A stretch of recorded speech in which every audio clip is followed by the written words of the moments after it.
ဘီယာကောက်သေးလားထမင်းဖြူလားအဲ့ဒါတွေနဲ့လိုက်ဖက်မယ်အသားကြုံမမွားလေးဒီစင်မှာပိတ်ရက်မှာလှုပ်စားရအောင်နော်စက်တုံဖြူချင်းကြက်သားမုတ်စားနဲ့နှစ်သက်ရအသားကိုရေခမ်းအရင်ပြုတ်ပါမယ်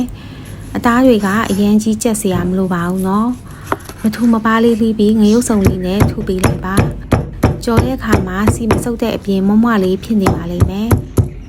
ကျမကဝတ်သားကိုတုံးထားတော့အစာကြေလွယ်စေပြီးအနံ့လေးမှုေးအောင်ပြင်းတော်တဲ့ရွက်လေးစီတက်ထည့်ပေးလိုက်ပါတယ်။သူ့မှာပါတဲ့ဗိုက်တာမင်ဓာတ်တွေမဆုံးရှုံးရအောင်မီအေးအေးနဲ့ကြော်ပါမယ်။ပြီးရင်တော့ငရုတ်ကြီး6တောင်လေးတွေကိုလည်းမတူးလွယ်အောင်မီအေးအေးနဲ့ကြော်ပေးလိုက်ပါတယ်။ကျမကတော့ဝတ်သားကြော်လို့ရှိရင်အစီနဲပြီးအသားတွေအရန်ကျုံမသွားတဲ့ဝက်ကုတ်သားကိုတုံးပါတယ်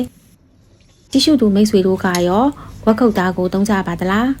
ပိုနေတဲ့စီတွေကိုခတ်ထုတ်ပြီးလို့ရှိရင်ကြက်တုံဖြူလေးတွေကိုမှုေးသွားအောင်ကြော်ပေးလိုက်ပါတယ်။ကြက်ခန့်နေလို့ရှိရင်မီးပိတ်ပြီးအိုးပူရှိန်နဲ့ဝက်သားတွေကိုထည့်မှုေးပါတယ်။နောက်ဆုံးမှကြံနဲ့အစာပလာတွေကိုရောပေးလိုက်ပါတယ်။အထားခံပြီးဘဲအချိန်စားမယိုးစေမဲ့ဟင်းလေးတစ်ခွက်ရပါပြီရှင့်။